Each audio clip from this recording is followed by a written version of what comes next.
Hello बच्चों। आज मैं आपको क्लास 9th की जिसका सब्जेक्ट है मेरे पास मैथमेटिक्स, इसकी वर्कशीट नंबर 2 समझाऊंगी, जिसकी डेट है मेरे पास 7 जुलाई। तो आज की वर्कशीट में भी हम रियल नंबर्स के बारे में ही कुछ जानने वाले हैं। जैसे कि हमने लास्ट वर्कशीट में किया था, उसमें हमने बोर्ड मास के बारे में जाना था, है ना, और कुछ वर्ड प्रॉब्लम्स की थी।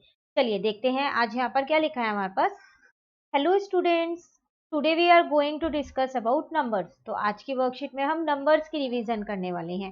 Adjacent figure shows various type of numbers and relationship between them. तो आप देख लो यहाँ पर आपको एक फिगर बना के दे रखी है, इसमें आपको कुछ नंबर्स के बारे में बता रखा है। जैसे कि मुझे यहाँ पर इस फिगर में natural number, whole number, integers, rational number, irrational number, ठीक है, और ये सब मिला के क्या बन गए हैं, रियल नंबर्स, वो दिख रहा है आप सभी को।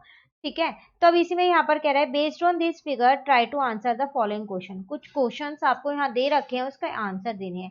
आंसर देने से पहले ना एक बार जल्दी से हम क्या करते हैं, इन नंबर्स को रिवाइज कर लेते हैं कि कौन से नंबर्स क्या होते हैं। ठीक है, देखो, नेचुरल नंबर वो नंबर्स होते हैं जो 1 से शुरू होते हैं और इनफाइनाइट तक होते हैं, इसमें जीरो इंक्लूड नहीं होता है। तो यहाँ पर यही लिखा है, नेचुरल नंबर 1 से शुरू होते हैं और इनफाइनाइट तक होते हैं, ठीक है ना। होल नंबर वो नंबर्स होते हैं जिसमें नेचुरल नंबर तो होते ही होते हैं सारे 1 से, लेकिन इसमें एक और नंबर जुड़ जाता है, वो क्या है, जीरो। तो फिर मैं ये कह सकती हूँ ना कि होल नंबर जीरो से शुरू होते हैं और इनफाइनाइट तक होते हैं, ठीक है ना। अब इसमें एक चीज हम बोल सकते हैं, वो क्या, कि सारे नेचुरल नंबर जो है ना वो होल नंबर होते हैं, लेकिन सारे होल नंबर जो है ना वो नेचुरल नंबर नहीं होते। क्यों?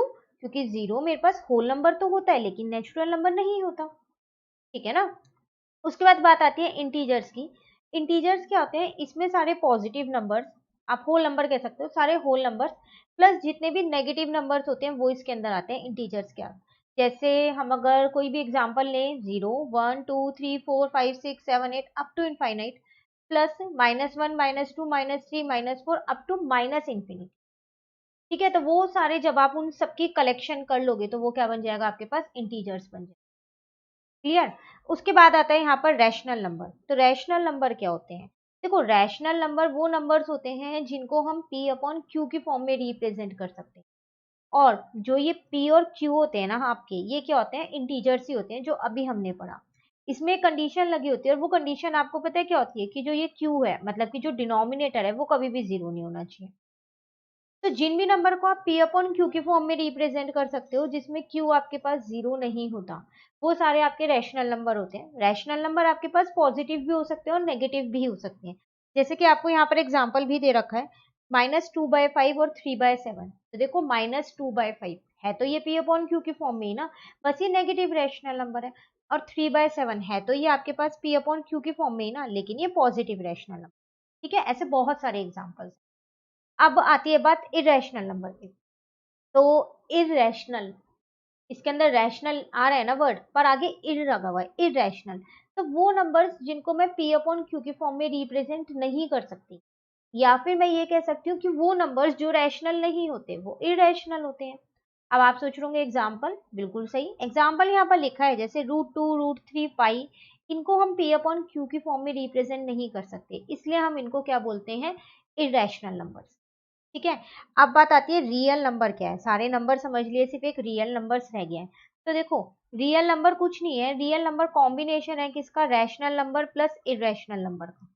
तो जब आप रैशनल नंबर और इरेशनल नंबर्स को जोड़ देते हो तो उनकी कलेक्शंस को हम क्या बोलते हैं, उस कलेक्शन को रियल नंबर्स बोलते हैं। देखो, रैशनल नंबर में integer, whole number, natural number सभी आ गए हैं, वो उसके अंदर इंक्लूड ही है। और रैशनल और इरेशनल को जोड़ोगे तो क्या बन जाएगा, आपके पास रियल नंबर। क्लियर हो गया पूरा कंसेप्ट, ये फिगर में आपको क्या समझा रखा है, अच्छे से क्लियर हो गया। अब आप क्वेश्चन का आंसर खुद से कर पाओगे। चलिए देखते हैं क्वेश्चन यहाँ पर क्या है हमारे पास। तो फर्स्ट में हमसे कह रहा है यहाँ पर, classify the following numbers as rational, integers, whole, natural, irrational. तो कुछ नंबर्स दे रखे हैं, क्लासिफाई करना है। अगर रैशनल है तो रैशनल लिखना है, इंटीजर है तो इंटीजर लिखना है, होल है तो होल नंबर लिखना है, नेचुरल है तो नेचुरल नंबर लिखना है, और इरेशनल है तो इरेशनल नंबर लिखना है, ठीक है। अब तो आपको आता ही होगा, हमने अभी ये सारे कंसेप्ट अच्छे से समझ लिए। चलो ये देखते हैं। सबसे पहला हमारे पास है यहाँ पर 7। तो क्या आ रहा है आपके माइंड में, क्या होगा 7? मेरे माइंड में तो यहाँ पर आ रहा है कि 7 एक तो नेचुरल नंबर है और एक होल नंबर है। इंटीजर भी है 7, ऐसा नहीं है इंटीजर नहीं है, ठीक है। मैं इसको रैशनल नंबर भी कह सकती हूँ, क्योंकि मैं 7 को p अपॉन q की फॉर्म में भी तो लिख सकती हूँ। कैसे? देखो 7/1 लिख दूंगी तो हो गया ये P/Q की फॉर्म में, और 7/1 तो 7 ही होता है ना। ठीक है, तो 7 जो है वो मेरा रैशनल नंबर भी है, इंटीजर भी है, होल नंबर भी है और नेचुरल नंबर भी है, बस एक इरेशनल नंबर नहीं है। क्लियर? तो यहाँ पर मैं रैशनल भी लिख देती हूँ। उसके बाद आता है यहाँ पर -7/11, ये सिर्फ मेरा रैशनल नंबर है। क्यों? क्योंकि इंटीजर्स मेरे पास अपॉन वाले नहीं होते, होल नंबर भी नहीं होते, नेचुरल नंबर भी नहीं होते, और ये P/Q के फॉर्म में लिखा है तो ये इरेशनल भी नहीं हो सकता, तो इसका मतलब ये मेरा क्या है? रैशनल। क्लियर? उसके बाद है हमारे पास, नेक्स्ट है हमारे पास 23/25, ये भी मेरा रैशनल है। रैशनल है ना, क्योंकि ये P/Q की फॉर्म में लिखा है। ठीक है, उसके बाद है मेरे पास यहाँ पर -5, तो मैं इसमें बॉक्स बना दूं क्या? आपको पता चल जाएगा ना कि कौन कौन से हैं। एक एक के लिए मैंने बॉक्स बना दिया। ठीक है, -5, देखो ये मेरा एक तो इंटीजर है, होल नंबर तो नहीं कह सकती इसको मैं, क्योंकि होल नंबर में सिर्फ पॉजिटिव वाले नंबर्स होते हैं। नेचुरल नंबर भी नहीं कह सकती, इंटीजर्स है, प्लस ये मेरा क्या है? एक रैशनल नंबर है। तो मैं ये शॉर्ट में लिख रही हूँ, आई और आर एन वगैरह, आप फुल फॉर्म लिख लेना। ठीक है, उसके बाद पाई, ये तो क्लियर है कि पाई मेरा क्या होता है? इरेशनल नंबर होता है, ये कंफर्म है, पाई इरेशनल होता है। ठीक है, उसके बाद बात आती है 27 की, तो 27 मेरा नेचुरल नंबर भी है, होल नंबर भी है, इंटीजर भी कह सकती हूँ, इसको मैं अपना रैशनल नंबर भी कह सकती हूँ, क्योंकि इसको मैं P/Q की फॉर्म में लिख सकती हूँ। ठीक है, उसके बाद बात आती है √7 की, तो √7 मेरा फिक्स है इरेशनल, क्योंकि इसको मैं P/Q की फॉर्म में नहीं लिख सकती। क्लियर है? इसको यहाँ से हटा देते हैं। उसके बाद 8, 8 क्या होता है? 8 फिर वही, मेरा नेचुरल नंबर भी है, होल नंबर भी है, इंटीजर भी है और रैशनल नंबर भी है, सारे ही नंबर है। आप डायरेक्ट ये भी कह सकते हो कि 8 आपका रैशनल नंबर है। रैशनल नंबर के अंदर क्योंकि ये integer, whole number, natural number सब इंक्लूड होते हैं। ठीक है, 0, 0 क्या है? 0 नेचुरल नंबर है? नहीं, लेकिन कई बच्चों को 0 याद रहता है नेचुरल नंबर है। नहीं, 0 कभी नेचुरल नंबर नहीं होता है, नेचुरल होल नंबर होता है। तो होल नंबर है ये मेरा। हाँ, इंटीजर भी है ये मेरा। क्या मेरा 0 रैशनल नंबर है? मैं इसको P/Q की फॉर्म में लिख सकती हूँ? सोचो जरा, आप लिख सकते हो? बिल्कुल लिख सकते हैं। अभी तो आपकी जैसे रिवीजन चल रही है क्लास 9th का, अगर आप चैप्टर नंबर 1 देखो एनसीईआरटी से, तो उसमें एक्सरसाइज 1.1 का फर्स्ट क्वेश्चन ही यही है, क्या 0 को हम P/Q की फॉर्म में लिख सकते हैं? तो अगर आप लोगों ने एनसीईआरटी स्टार्ट कर दी है तो कई बच्चों को पता होगा कि ये फर्स्ट क्वेश्चन ही है। ठीक है, वैसे मैंने आपको एनसीईआरटी से वो चैप्टर करा रखा है, प्लस आर डी शर्मा से भी चैप्टर नंबर 1 करा रखा है। जिन भी बच्चों को एनसीईआरटी से चैप्टर शुरू करने और आर डी शर्मा से शुरू करने, मैं लिंक दे दूंगी आपको नीचे डिस्क्रिप्शन में, आप वहां से स्टार्ट कर सकते हैं। ठीक है, तो 0 मेरा रैशनल नंबर है, बिल्कुल मैं इसको P/Q की फॉर्म में लिख सकती हूँ। क्लियर? उसके बाद आता है √11, तो यहाँ लिख दें √11 को। √11 मेरा इरेशनल नंबर है, कंफर्म है, P/Q की फॉर्म में नहीं होता। 31/45, इसको कहाँ पर लिखें? यहाँ लिख देते हैं। ठीक है, 31/45 ये मेरा क्या है? ये मेरा रैशनल नंबर है, बाकी और कुछ नहीं है ये। ठीक है ना, इसको हटा देते हैं। चलो, उसके बाद क्या है आपके पास? नेक्स्ट है आपके पास यहाँ पर √5, पता होगा आपको इरेशनल नंबर है, क्योंकि हम इसे P/Q की फॉर्म में नहीं लिख सकते। -2/9 एक लास्ट रह गया है, तो ये भी मेरा रैशनल नंबर है। क्यों? इंटीजर नहीं है, क्योंकि इंटीजर्स मेरे पास अपॉन वाले नहीं होते, P/Q वाले, तो ये मेरा क्या है? Rational number. क्लियर? तो मैंने देखो सारे आंसर्स यहीं पर ही लिख दिए हैं कि कौन सा रैशनल है, कौन सा होल है, कौन सा नेचुरल है। क्लियर हो गया? चलिए आगे आते हैं। अब हमसे यहाँ पर क्या कह रहे हैं? यहाँ पर हमसे कह रहे हैं Gurmeet read 1/5 of a chapter in the morning and 2/5 of the chapter in the evening. What is the total portion read by Gurmeet in a day? देखो, गुरमीत है एक, उसने क्या किया है? मॉर्निंग में एक चैप्टर रीड किया, उसका 1/5 पोर्शन रीड किया है, और इवनिंग में 2/5 पोर्शन रीड किया है उसी चैप्टर का। ठीक है, होता है ना नॉर्मली चैप्टर में पेजेस, जैसे 5 to 6 पेजेस का चैप्टर है, तो आधा चैप्टर हमने मॉर्निंग में कर लिया होगा, कुछ चैप्टर हमने इवनिंग में कर लिया होगा, अभी भी कुछ चैप्टर हमारा बच रहा होगा पढ़ने से। वही सेम चीज गुरमीत के साथ है यहाँ। आपसे कह रहा है what is the total portion read by Gurmeet in a day? तो बताओ एक दिन में उसने कितना पोर्शन रीड कर लिया? तो देखो, मॉर्निंग में उसने 1/5 रीड किया और इवनिंग में उसने 2/5 रीड किया। अगर मैं दोनों पोर्शंस को ऐड कर दूंगी तो मुझे पता चल जाएगा उसने उस दिन में टोटल कितना पोर्शन रीड किया। ठीक है ना, तो वही यहाँ करते हैं। डिनोमिनेटर सेम है तो बहुत आसान है ऐड करना, सिर्फ न्यूमरेटर को ऐड करना होता है, तो 3/5 आपका आंसर आ गया। इसका मतलब उसने पूरे दिन में 3/5 पार्ट उस चैप्टर का रीड किया है। क्लियर? चलिए क्वेश्चन नंबर 2 पे आते हैं। यहाँ पर आपसे क्या कह रहा है, Ramesh finish 3/5 of his work but portion is left for completion. देखो रमेश के पास एक काम था करने के लिए, उसने उसका 3/5 इतना पोर्शन कंप्लीट कर दिया। अब आपको बताना है कितना पोर्शन बचा है। तो काम एक था ना उसके पास करने के लिए, तो एक में से उसने 3/5 पोर्शन कर लिया, तो इसमें से 3/5 हटा दो आप। अब हटाने के लिए अगर हम माइनस करने के लिए देखें तो डिनोमिनेटर तो सेम होने चाहिए, लेकिन यहाँ पर तो सेम नहीं है, तो कोई नहीं, आप सेम बना लो उनको। तो 1/1 को आप 5/5 भी तो लिख सकते हो। क्यों लिखा 5/5 मैंने, बाकी 4/4 या 3/3 क्यों नहीं लिखा? क्योंकि मैंने देखा यहाँ पर इस वाले का डिनोमिनेटर ना 5 ही था, तो फिर मुझे उसका भी डिनोमिनेटर 5 ही बनाना था बेस सेम करने के लिए, इसलिए मैंने 5/5 कर दिया। 5 को 5 से कट करेंगे तो 1 ही तो आएगा, ठीक है ना। बस आपका आंसर आ गया यहाँ पर। अब न्यूमरेटर माइनस कर दो, 5 में से 3 गया 2 और नीचे का 5 ऐसी। तो इसका मतलब कितना पोर्शन रह रहा है उसका काम करने से, 2/5 पोर्शन रह रहा है। क्लियर? चलिए नेक्स्ट है आपके पास, यहाँ पर आपको सॉल्व करना है, बहुत आसान है सॉल्व करना। तो देखो यहाँ पर आपको दिया है 1/3 इंटू 9/17 इंटू 51/81। जो जिससे कट हो रहा हो ना कट कर दो, लास्ट में आंसर हमेशा लोएस्ट फॉर्म में निकालना है। कैसे करेंगे यहाँ पर हम अगर देखें, तो देखो आपको दिया है 1/3 मल्टीप्लाई 9/17 मल्टीप्लाई 51/81। कट हो रहा है, 3 को 3 से इसको कट कर दिया, 17 से इसको कट कर दिया, ठीक है।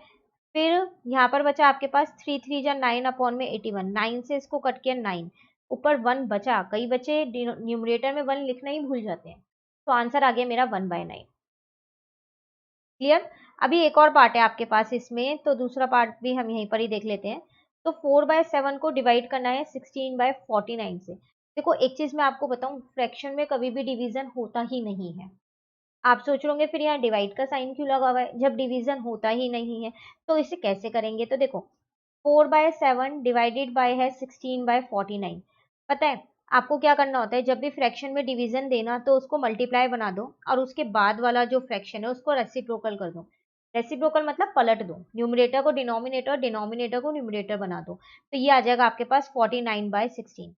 याद रखिएगा कि बाद वाले फ्रैक्शन को चेंज करना है, पहले वाले फ्रैक्शन को चेंज नहीं करना है, ठीक है।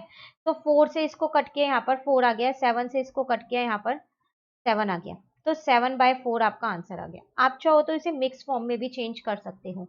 तो जब आप इसे मिक्स फॉर्म में करोगे तो डिवाइड करके करेंगे, तो 4 यहाँ है, 7 यहाँ है, 4 1 यहाँ लिखते हैं 1, ठीक है, इसको यहाँ से हटा देते हैं, तो यहाँ पर है 4, तो यहाँ बचा 3, तो ये हो गया चेंज। तो कितना आ गया, वी शेप में लिखते हैं हमेशा, तो 1 3/4 आपका आंसर आ। मिक्स फ्रैक्शन में आपको लिखना आता ही होगा यहाँ पर, तो मैंने यहाँ पर लिख दिया है। क्लियर? तो 2 क्वेश्चन आपको यहाँ पर, 3 क्वेश्चन सॉल्व करके दे रखे थे। चलिए अब कुछ क्वेश्चन हैं जो हमें करने हैं खुद से, वो देखते हैं। तो लेट्स ट्राई में फर्स्ट क्वेश्चन हमारे पास है यहाँ पर, Mahima covers 1/7 of her journey on Monday and she cover 3/4 of her journey on Tuesday. First part में कह रहा है how much portion of journey she has covered so far. एक गर्ल है महिमा, उसने क्या किया, मंडे को थोड़ी जर्नी मतलब कहीं गई होगी वो, तो 1/7 जर्नी कवर की है। ट्यूसडे को उसने कितनी की है, 3/4। तो बताओ अभी तक उसने कितनी जर्नी जो है वो कंप्लीट कर ली, कवर कर ली, तो आपको वो बताना है। तो देखो कैसे करेंगे यहाँ पर, तो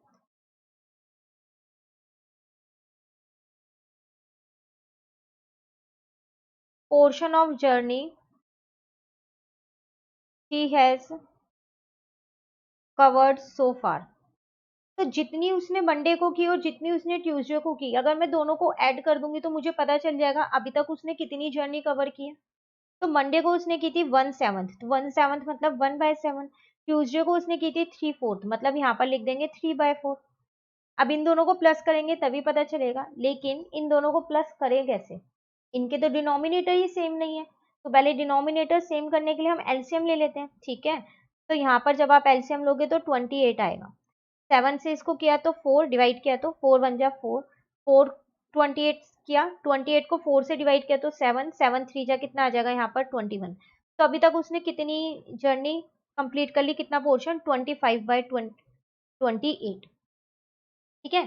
सेकेंड पार्ट में आपसे यहाँ पर कह रहे हैं how much portion of journey is left for the completion, कितना पोर्शन रह गया अभी जर्नी का कंप्लीट करने से। तो देखो हमें यहाँ पर ऐसे जर्नी नहीं बता रखी है, तो एक जर्नी हम मान के चलेंगे कि एक ही जर्नी है। तो यहाँ पर हम लिखेंगे portion of journey left for completion. ठीक है, तो इतना उसने कवर कर लिया, तो कितना बचा? अगर मैं 1 में से इसको माइनस कर दूंगी तो मुझे पता चल जाएगा कितना बचा। अब फिर वही चीज, यहाँ पर तो बेस सेम नहीं है, तो आपको भी याद होगा हमने ऊपर वाले क्वेश्चन में ऐसे 1 था तो बेस सेम किए थे 5/5 करके, क्योंकि दूसरे वाले का डिनोमिनेटर 5 था। अब यहाँ पर आप देखो डिनोमिनेटर 28 है, तो इसको भी फिर आप 28/28 लिख लो और यहाँ पर लिख दो 25/28। ठीक है, अब तो डिनोमिनेटर सेम हो गया, तो 28 में से 25 जाएगा तो 3 और यहाँ पर आ जाएगा 28। इतना पोर्शन अभी उसका रह रहा है जर्नी का कंप्लीट करने। Clear question number 1। चलिए आते हैं क्वेश्चन नंबर 2 पे। क्वेश्चन नंबर 2 आपके पास यहाँ पर है, if you ate half of your chapati and in between your friend arrived, then you give half chapati to your friend from the remaining chapati, how much portion of chapati you are left with as compare to full chapati. देखो आपके पास ना एक चपाती थी, इसको ना हम एक figure से समझते हैं। आपके पास एक चपाती थी, मान लेते हैं ये आपके पास एक चपाती थी। ठीक है, इसमें से हाफ चपाती आप खा चुके हो, तो आधी ये पूरी इतना आप खा चुके हो। अभी हाफ चपाती आपके पास बच रही है। अब जब वो हाफ चपाती बच रही है ना, इतने में ही आपका फ्रेंड आ गया, तो आपने अपने फ्रेंड को क्या किया, जो हाफ चपाती बच रही थी ना उसका भी हाफ अपने फ्रेंड को दे दिया, हाफ का भी हाफ दे दिया है अपने फ्रेंड को। ठीक है, तो इसका मतलब ये हाफ कर दिया मैंने इसका, ये आपने अपने फ्रेंड को दे दिया। तो अब आपके पास ये वाला पोर्शन बचा है, तो ये पोर्शन कितना बचा है वो आपको यहाँ पर बताना है। ठीक है, अब इसे करेंगे कैसे, देखो। तो चपाती पहले यहाँ लिख देती हूँ, टोटल चपाती मेरे पास थी 1। ठीक है, चपाती मैंने कितनी खा ली, यहाँ पर हाफ खा ली, तो इसी की तो हाफ खाई होगी। तो चपाती बची कितनी,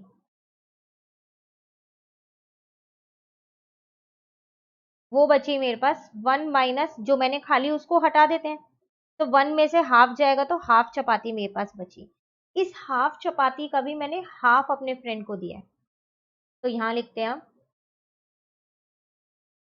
चपाती गेव टू, ठीक है, कौन था यहाँ पर, फ्रेंड। कितनी दिए, इसका भी हाफ दिया है, तो 1/2 का हाफ कर देते हैं, तो इसका मतलब 1/4 1/4 दिया है। ठीक है, अब कितना पोर्शन आपके पास यहाँ पर बचा, तो पोर्शन ऑफ चपाती लेफ्ट, तो पहले आपके पास था 1/2, उसका 1/4, 1/4 आपने अपने फ्रेंड को दे दिया, तो कितना बचा, बेस सेम कर लेते हैं, तो एलसीएम लेना पड़ेगा, तो यहाँ पर कितना आ जाएगा, 2 से इसको करेंगे 2, तो 2 - 1, इसका मतलब 1/4। इतनी चपाती आपके पास अब बची है। Clear question number 2। चलिए आते हैं क्वेश्चन नंबर 3 पे, सॉल्व करने के लिए है। तो क्वेश्चन नंबर 3 फर्स्ट पार्ट हम यहाँ पर लिख लेते हैं।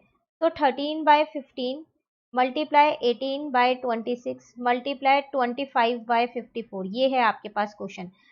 कट कर देते हैं जो जिससे कट हो रहा है। ठीक है, तो 13 से मुझे दिख रहा है ये कट हो रहा है 2 पे, 2 से इसको यहाँ पर कट कर दिया 18 को 9 पे, 9 से इसको कट कर दिया 6। ये दोनों तो 5 की टेबल में आते हैं, ये 3 पे आता है, ये 5 पे आता है। अब कुछ बच रहा है नहीं ना, तो न्यूमरेटर में 5 है और डिनोमिनेटर में 3 और 6 कितना बचा, 18 है। क्लियर है, लोएस्ट फॉर्म है, अब ये किसी की टेबल में नहीं आते। चलिए सेकंड वाला पार्ट भी देख लेते हैं। यहाँ पर डिवाइड करना है, अब भी मैंने आपको बताया था कि फ्रैक्शन में तो डिवाइड होता ही नहीं है, तो अब आप सभी बच्चों को पता चल गया होगा ना डिवाइड कैसे करना है ना। चलिए यहाँ पर करते हैं, तो डिवाइड की जगह पे क्या करना था, मल्टीप्लाई ना। अब बाद वाले नंबर को क्या करना था, रेसिप्रोकल, तो ये तो इससे कट हो रहा है पूरा 25 पे, ये दोनों 7 की टेबल में आते हैं, ये 49 पे आता है और ये 7 पे आता है। ठीक है, 7 से फिर इसको कट कर दिया, यहाँ पर 7 आता है, इसका मतलब 7/25 आपका आंसर आ गया। Complete question number 3। क्वेश्चन के साथ साथ वर्कशीट भी कंप्लीट। लेकिन अभी हमारा एक छोटा सा क्वेश्चन रह रहा है। अब वो कौन सा क्वेश्चन है? हमारा होमवर्क क्वेश्चन, जो कि आप लोग मुझे क्या करने वाले हो? कमेंट करके बताने वाले हो, ठीक है ना? चलिए, तो सॉल्व करने के लिए ही दे दें, ठीक है? या फिर चलो आपको ये देते हैं, मैं आपको एक नंबर देती हूँ, आप मुझे बताना कि वो नंबर नेचुरल नंबर है, होल नंबर है, इंटीजर है, रैशनल नंबर है या इरेशनल नंबर है, जैसे कि अभी हमने ऊपर सीखा। इससे आपके नंबर की रिवीजन भी हो जाएगी, ठीक है? तो एक नंबर मैंने आपको दिया जैसे 4/9, और एक मैंने आपको दिया यहाँ पर -1। अब आप मुझे इन दोनों का बताना कि 4/9 माइनस का और -1 ये कौन कौन से नंबर है, ठीक है ना? तो कमेंट करके जरूर बताइएगा इसका आंसर मुझे। और अगर आपको ये वीडियो अच्छी लगी तो आप इसे लाइक ज़रूर कीजिएगा और मेरे चैनल को सब्सक्राइब कीजिए। Thank you.